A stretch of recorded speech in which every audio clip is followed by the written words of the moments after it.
Welcome back. This is Chili Davis. I'm here to do another video. I want to welcome back all my subscribers and welcome my new viewers.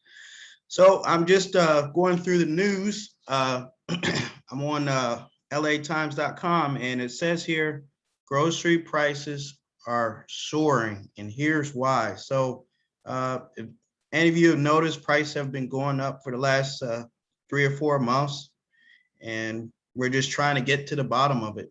So it says the higher price that food makers have been warning about for months have hit U.S. grocery carts. Seafood prices are up 18%. That ended in April 24, while baked goods such as donuts and rolls are about 7.5%. Rising commodity costs partially behind the surging prices with the Bloomberg Commodity Spot Index, which tracks 23 raw materials, now its highest levels in almost a decade. Surging transport costs and supply chains disruptions are contributing to as continued bump in consumer demand as more Americans cook at home.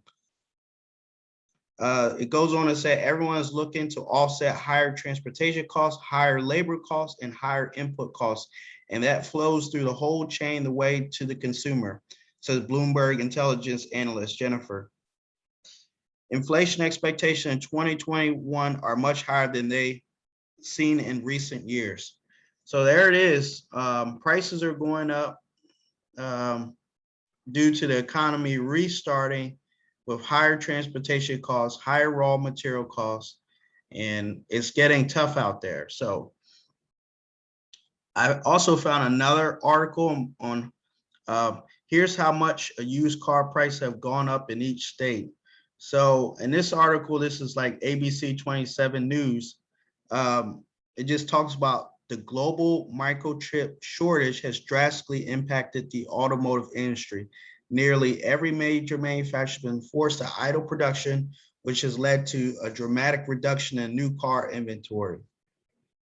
So this is just saying, I've been talking about in my stock videos, how GM and Ford have been delaying production, and due to the lack of semiconductors availability, they cannot build so many cars. So basically, when the pandemic happened, Ford and GM stopped their orders to foreign companies like China and Japan temporarily.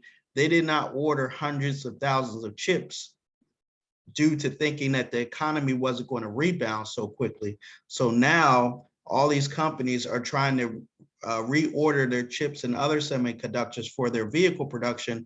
And it's like everyone rushing the manufacturers all at one time. Now, those chip companies in China and Japan, they're just like any other business. They fill orders. So whether it's GM now, instead of being first in line, they're probably the last in line of order for chips. So that's a big problem. Once you stop production of goods and services, but once you restart it, it costs a lot more money to do so. So anyway, this article goes on to talk about used car price increases by state. It says Vermont, 10% increase over $2,000 change. New Jersey, 11% increase over $2,500 change. Nebraska, over 12%, cost of $3,000. In New York, an increase of 13%, a cost of $3,100. So there it is, prices are going up. So in this new economy, everything is going up due to the restart after the pandemic. So we talked about the food prices going up. And lastly, want to speak about is the house prices are going up and how long will this last? So if you're looking to buy a home in the next few months, get ready for stiff competition and relatively high prices in much of the country. An unprecedented shortage of available homes for sale means many properties are seeing multiple offers with low mortgage rates. So that means the interest rate is really low, but the problem is everybody wants a new home at the same time, whether they're moving from New York to a more spacious suburb living, or they're moving from New York to Texas or California to Texas. due to the taxes situation in California, high state taxes. People are moving right now. People are moving from New York to Florida and so on. So the prices are going up as the population shifts to more areas where it's in favorable of the consumer, whether it's a job or whether it's just changing economies. I mean, New York is different from Texas, and Texas is different from California. So people are moving to low tax states, and sometimes for better jobs, and sometimes for more bang for their buck, but it's going to cost the average consumer. So this is just one article. This is bank rate, why house prices are going up and how long it will last. And I think we're going to see this for the next year or two. You know, the article goes on to say it's a basic supply and demand problem. Too many interested buyers and too few available properties are pushing home price higher. Now, I was here in 2008, and basically it took a while. It took, before home prices went back to normal, at least took 3 to 4 years. So we're looking at 2021 we're in. I would imagine probably 2023 or 2024 before the house prices cool off. Goes on to say, in the next 3 to 5 years, we're still going to experience a tight housing supply. So this is what the research by the National Association of Realtors says non-sufficient to address the, there's not enough building to address the non-sufficient current housing shortage. But the other part that I wanted to talk about was I'm on the Trusted Home Mortgage and Resource website, hsh.com. And this talks about how much do you really need to afford a home in different parts of the country. And here I'm doing a search. This is Atlanta. So you can visit this site and you click on the city that you're interested. And it shows here roughly your monthly payment is $1,200, but your minimum salary needed is $52,000 to afford a $280,000 home. So the average home price right now is $280,000, and this is in the South Atlanta. While in other places of the country, it's much, much more expensive.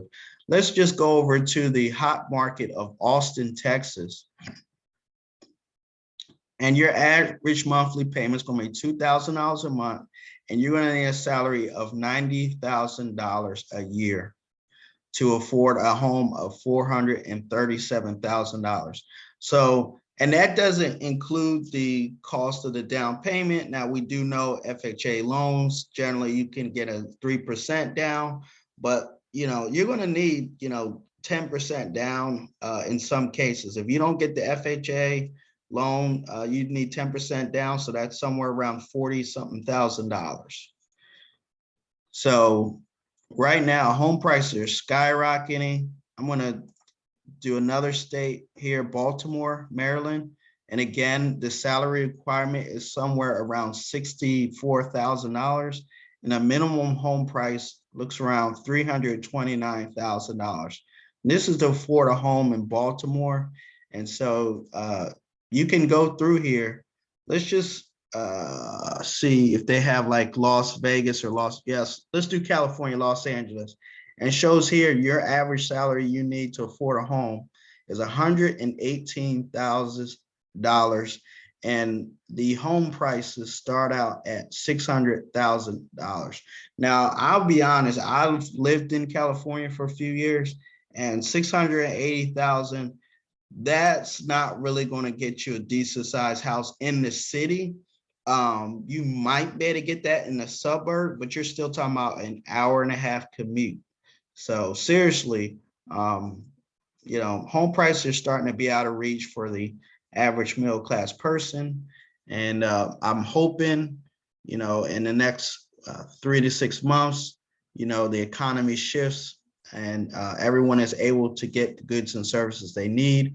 But this is the current state of the economy, where we're having, gas prices go up, we're having housing prices go up, and we're also having food prices go up. So this was just a quick video on the state of the economy and where we're going. And as always, I'd like to thank you for watching. Thank you for listening, and we'll see you on the next video.